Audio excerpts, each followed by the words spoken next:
Dr. Shani, I would like to ask you emotional regulation or the lack of it, how does it show up in adult relationships?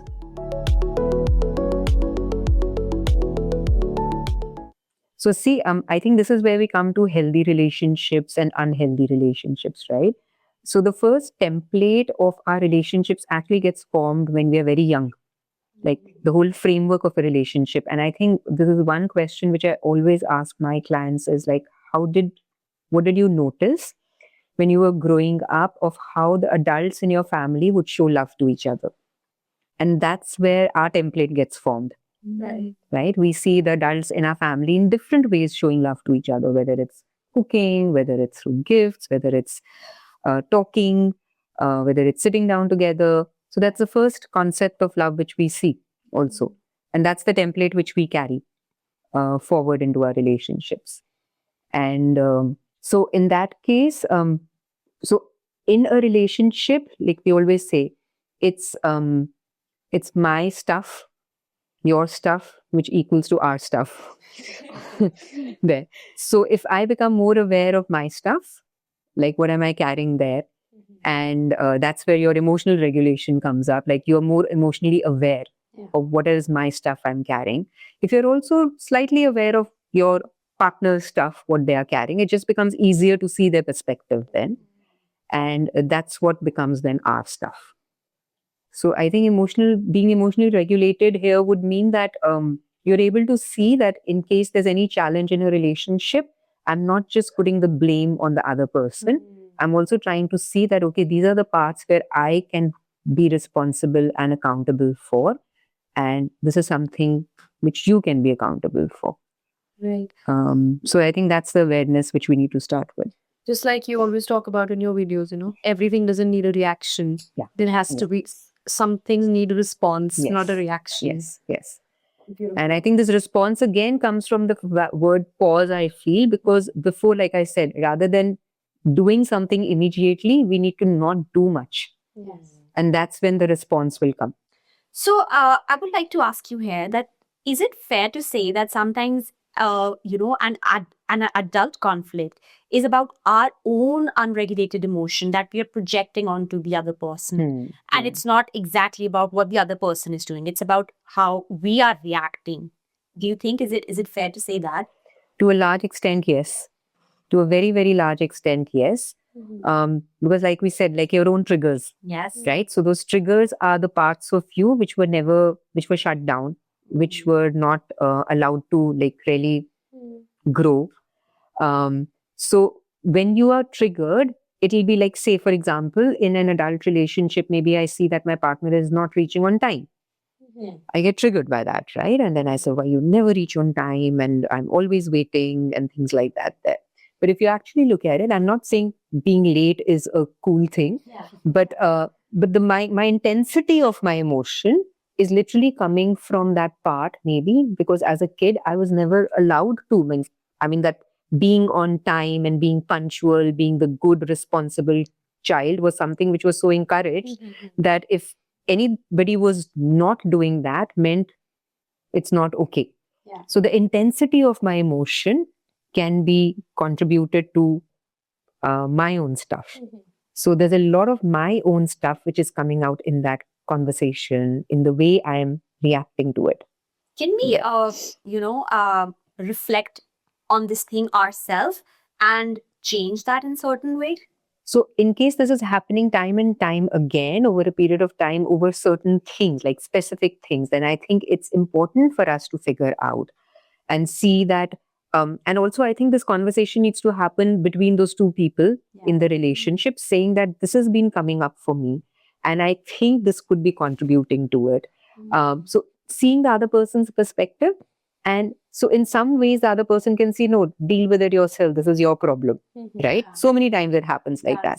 But when we talk about an emotionally intelligent, emotionally aware partner, it would be like, I see where you're coming from. And so now this gives me a perspective of why your reaction was so intense when I didn't come on time that day.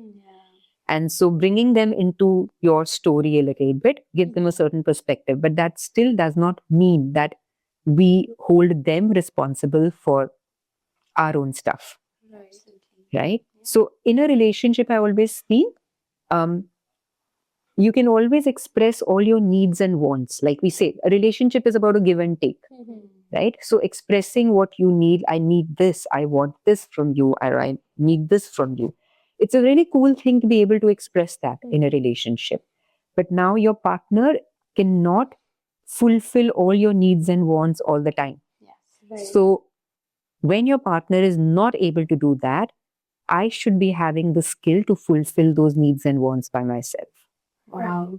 So that's the give and take which happens. So I'm not saying that don't ask your partner for things, but when they're not able to do that, don't hold them responsible for that. So I should be able to take care of that need and want, but it's really nice that I have somebody else to also do that for me. I think that's a very solid foundation for a mature relationship. Yeah. So no one's ever said that to me.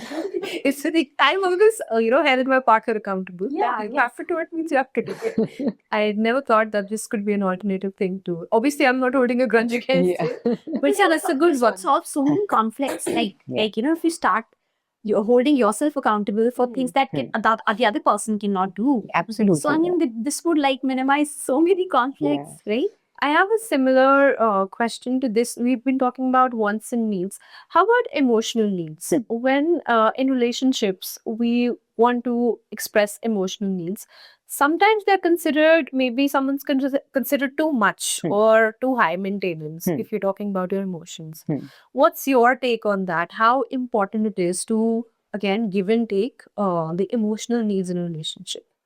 So see, I think in a basic need for all of us is to be heard, understood, listened to. It's a very, very basic need. And most of our emotional needs stem from there. Like we want to be heard, we want to be listened to, we want to be supported and understood whenever we are talking. And I think, so like I said, I think the same part comes here.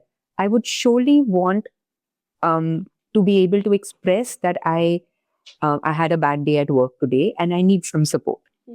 So I would want to express that to my partner. But at the same time, there could also be things where my partner is not able to do that on some days, right? Then I should be able to fulfill it at my own end. But I think this whole thing of being too needy and too clingy and stuff like that, I think it's such an important part. You're having a partner there, like a give and take of emotional needs. And I think I've also been seeing it on social media where like you should not be expressing your needs so much, or you will be labeled as clingy or too sensitive. Or, Not at all. So, I mean, that is the basic part of a relationship. You want to be providing emotional support. You want to be there for your partner there. But then I can't be holding my partner this against my partner if on certain days, certain times of the day, they are not able to fulfill that. I should be able to do that on my own. Okay, that's a beautiful takeaway from that. Yeah. So we always thought that it was too clingy if you're just constantly expressing your needs. I don't feel that. I think it's a really beautiful thing if you're able to express it, which also shows how healthy the relationship is. And also when you express a need, doesn't mean your partner has to fulfill it. So you just express it and see that what comes. Yeah, what comes out of it. Like otherwise it can be like if I'm expecting my partner to fulfill every need of mine, like it's like, say, I want to go here and you listen to me right now, you do this to me right now, like I need it. My partner could also be undergoing his own stuff, right? And also my partner doesn't need to come up with a solution for everything. It could just be listening. It could just be hearing me out. But I also stress a lot on the fact that we also want to be able to build up our own skills of fulfilling it. That's so important. That's I think that is the important part. We can't be just outsourcing it to a partner. Absolutely. Circling back to the concept of boundaries, setting boundaries we spoke about at the start of the episode. How important is it to set boundaries in any relationship? And oftentimes we are scared or we fear to set boundaries, because we think that we might lose a relationship or we might hurt the other person. Yeah. So how does boundaries come in play in any relationship? I think especially in our culture, boundaries is not taken up. too well, right? It's like you're cutting off people. You are being very antisocial. This is not how things work. And I think boundaries also, again, is seen as like we are trying to push people away. So that's not really the concept of a boundary. And I think the way I like to think of boundaries is that imagine a house, right? And you have the doors and the windows there.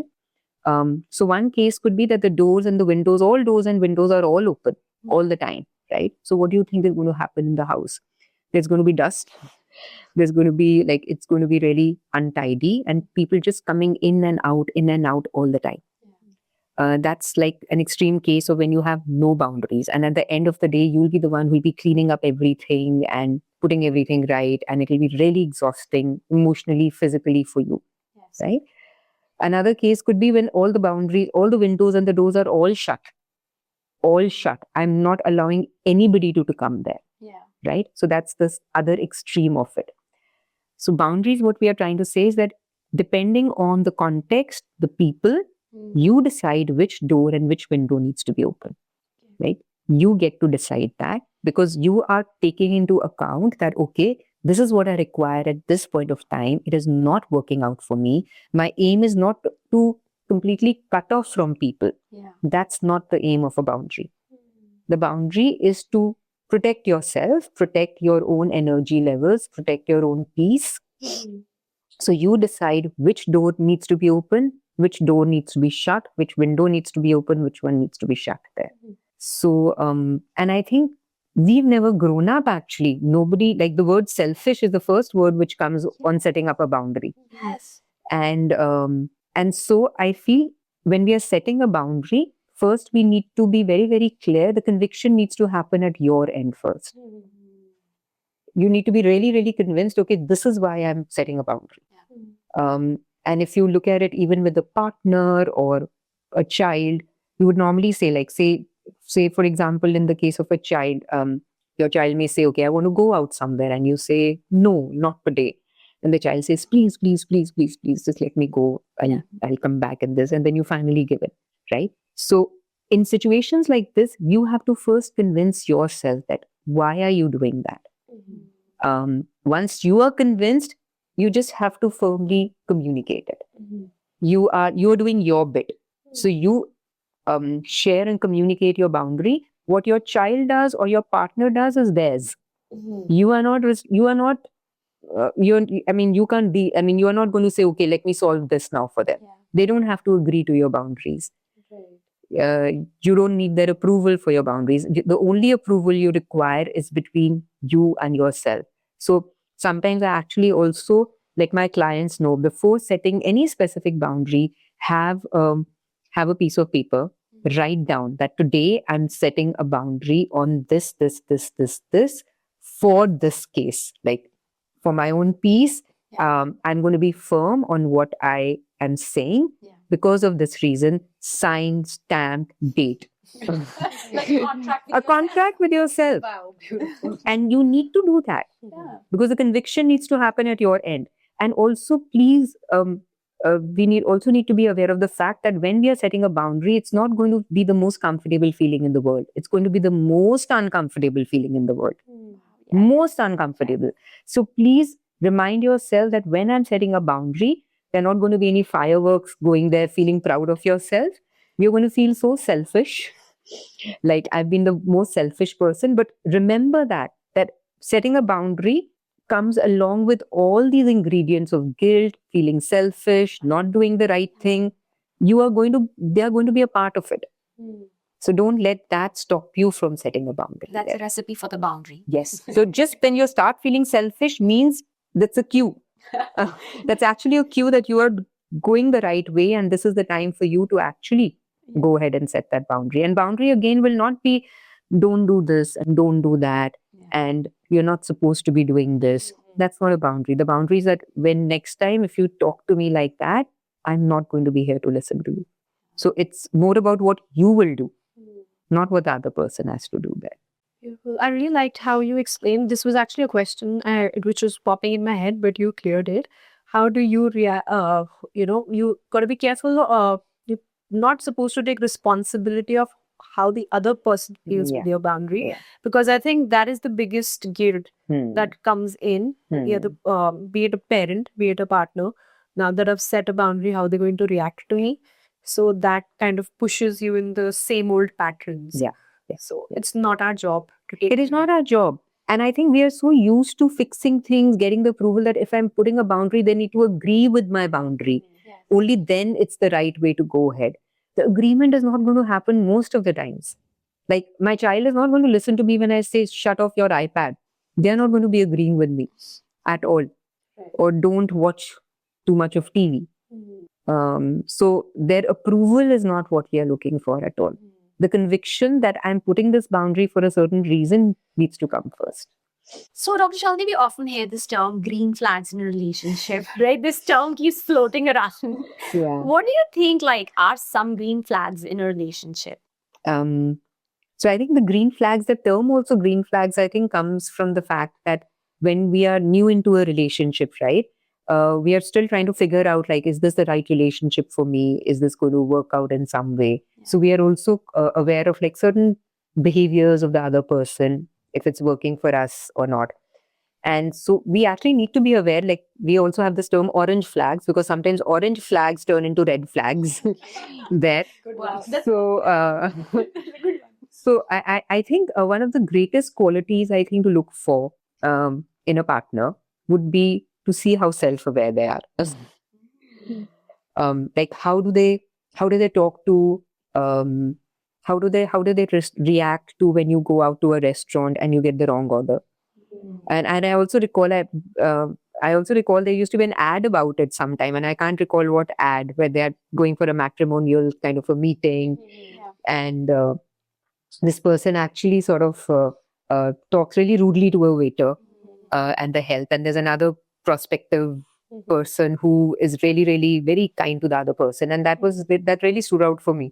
There, like just feelings and seeing like how self-aware are you, because at some point or the other in the relationship going forward, there is going to be some kind of a conflict, disagreement. So how do you like show up in that disagreement? Is it something which you'll just say like, I don't want to talk about it, you're always at fault, or is it like somewhere where you'll sit down and say, okay, like let's figure this out together?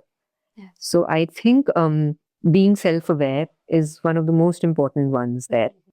Then I think especially in young adult kind of relationships, we also have a lot which comes up about how do they talk about their ex, their past relationships. Are they always blaming the other person, like this is what they did to me and this is what they were not good at? Or is it something which they say that a lot of my past relationships contributed to who I am in some way? So how they talk about that. Some of the other green flags would also be that they don't isolate you from other people, right? Because otherwise, like family, friends, and you just want them to be with that person. And I think it's so important to see that you don't cut off from your friends when you are in a relationship. Very, very important. You can't be just together 24/7 there. And especially when you're just starting out a relationship there. I think this term love bombing comes up a lot. It's a lot of like paying too many compliments, making you feel as if you're the only person there, to the point that you feel uncomfortable. Right. So in a beginning of a relationship, of course, there are going to be compliments, the attention is on you. So it's not that, so you need to see that just giving compliments is not love bombing. But if it becomes like you're just trying to buy somebody's love, you're trying to manipulate into them loving you, that's where the love bombing starts. Going too fast, I think, is another red flag. Very, very, very fast there. I think these are some of the things which I can think of right now. I think the media needs to change the narrative from teenage girls being fed into tall, dark, handsome. Yes, I think that is, yeah. That's not the threshold. Absolutely. I think we are so conditioned to that romantic, those rom-coms there of being, and also this, I think this concept of being chosen by somebody comes from there, right? Like somebody is going to come and save me from my present life and make everything nice and like happily ever after kind of a thing. I think our rom-coms are to blame for that. Our own Hollywood movies are to blame for that. Grown up without conditioning, I believe. So Yeah, all of us have grown up with that. We're so thankful for people like you who are bringing out the truth into the world, and people are going to make conscious choices for themselves. And I think it becomes really because I think working with young adults, relationships seem to be like I have to be in a relationship sometimes. Like that's literally what it comes to be because my friends are in a relationship, so I want to be in a relationship. And I think some things to consider before getting into a relationship is also to see that are you happy with your life right now? Like, do you have a meaningful life for yourself? I think first, if you're able to create that, then it becomes easier because then we are not like, again, like I said, we are not outsourcing all our happiness to the other person. Like with this person coming into my life, things are going to change. There. I think as young adults, we are too naive to focus on all these things. Yeah. We are absolutely enjoying the attention. That's Yeah. what we crave for. Yeah. And that's why, so the attention which comes, you're the only one there. And also if you look at it, like when you were asking me earlier, how our previous experiences sort of affect our adult lives there, right? So we have this concept of attachment systems also, styles there. So whatever is familiar to me. So sometimes when we have this, young adults talk a lot about chemistry, and so I'm not saying chemistry does not exist, but if I had to tell them very plainly, it would be it's just your attachment system which is being activated. You are finding something so familiar in this interaction that it is coming out to you as chemistry right now. So I think we need to start focusing more on the fact of like there's so much about falling in love which we speak about, but we really don't talk about how a healthy relationship based on love is formed. I think that's what we need to start focusing on.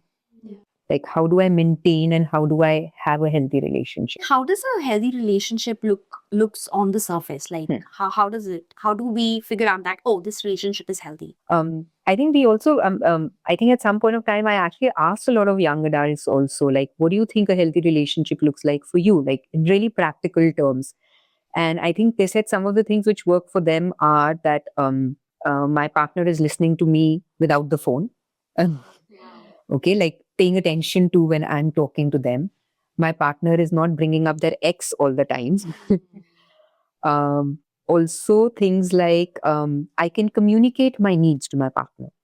Like I can tell them, I can talk to them about it. They will not dismiss it immediately. And also, we don't have to also have this feeling of like I have to be this really like we were talking about earlier, like no needs kind of a person, really cool. I have no needs. I can deal with everything on my own kind of a thing. That's not something we want to bring into a relationship. Totally there.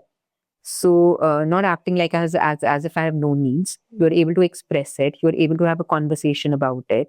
And also see that where are you accountable and where the other person is accountable. So, talking about the current young adults, you work with so many of them. What is this new term that is floating around, situationship? Have you heard of it? And what does it really mean? And does it mean being, are people not able to emotionally commit to something? We're very confused. What does this term mean? So, see, I think I asked a lot of young adults themselves that please explain these terms to me. Like, what do they really, really mean for you? So I think situationship is like it's like a friend with benefits kind of a thing out of convenience. So it's like we are very good friends and but I will not. It's more casual. It's also that I don't want to commit to anything there. So I'm in a way not sure whether this is going to work out or not work out. And sometimes in a situationship, what happens is I think one of the partners wants to have a more committed relationship. Sometimes that's when it becomes a problem, and the other is not wanting to have a committed relationship. Right. And so one is still sort of very confused in that stage. So I'm not saying that a situationship, if both partners agree that it has to be casual and this is like a situation like a friendship with benefits, all okay, as long as both the partners are very, very aware of it. But I think the problem starts becoming when one starts becoming slightly more committed and the other is not ready to offer that commitment there. And I think the question to ask yourself would be, why am I willing to tolerate something lesser than what I want? Exactly. Like that would be a question to ask yourself if you are still there. Like avoiding your feelings, like avoiding the consequences, like if it falls off. Yeah. I think you just keep on delaying your feelings that I don't want to face that. Yeah. And I think we do that. Basically, one is that we are confused, maybe. Secondly, we don't want to lose out the person if I say no. Yeah. Right. Thirdly, I think it's also just the fact of being single. I maybe don't want to do that. It requires a lot of time and energy to find another person. Yes, I think let's be real. It's a lot of time, effort spent in figuring out. So maybe I don't want to go through any of that So I just make do with the situation. situation there. That's an interesting term. No, it is. I think a lot of these terms I also get really thrown off by these terms there. So I normally ask them, I said, please let me know what is it? Like, what does this term mean for you? So, Dr. Shali, they talked about all these layers that are present in a relationship. So, I want to ask you from a personal perspective, how can someone actively offer emotional stability in any relationship? What is that kind of safety net that you can offer? What are the points someone should have in mind? Now, so what you're asking is how I could offer, like as a person, how I could offer that emotional safety Yes. net there. In any relationship, be as a parent, be as a partner, a sibling, or a friend. What is that kind of emotional stability that I can offer? I think one would be, like I said, first would be to do a little bit of, and I know this is uncomfortable, but figuring out your own habits and patterns would be the starting point. Okay, like I want to be aware of what I'm bringing in that relationship there. Secondly, would be that our aim is not to find solutions when people come and talk to us. That's not the aim there. Because so often what we do is when people come and start talking to us, it could be a child, it could be a partner, it could be a friend, we feel ourselves responsible. Like if the person has come, then I need to offer. Like I need to offer a solution, I need to offer some advice to help out the person. But that's, in most cases, that's not what the person is looking for. So keeping that in mind, that I can just be, my presence itself is okay. I don't need to be coming up and talking and contributing to that time. Sometimes it also becomes okay to ask, do you want me to offer a solution or do you just want me to listen? It becomes more clear in certain cases there. Another thing where we can offer emotional stability is not to shift the person out of that emotion immediately. Like sometimes we ourselves are so uncomfortable with handling or tolerating an emotion that we'll say, oh, it's okay, don't cry, everything will be okay, don't worry about this, all with good intentions and all with good intentions there. But I think what it is saying is that, especially with a child and a parent, if my child comes to me and says, oh, this is what happened at school, and really crying, and I as a parent, because of my attachment to the child, of course I'm going to feel for my child and I want to make things right for my child. But that emotional stability that time would be for me to tolerate what my child is feeling. I may be freaking out inside, freaking out. But at least externally, I want to let my child know, you have those big feelings, I can tolerate that. Okay. So that next time my child is more comfortable again coming to me there. So I think emotional stability comes with us learning how to tolerate uncomfortable emotion there. That's beautiful. And that's again a skill, again a practice. Exactly. And I am still struggling with it because my first reaction to my thing is like, always, and it's a very, very natural reaction for all parents, wanting to make things better for our kids there. We have our own little chatter. No, I was looking at it, and I normally don't see this in siblings, if you're okay with it. No, actually be respectful of your parents. Okay, so I'm gonna do kar.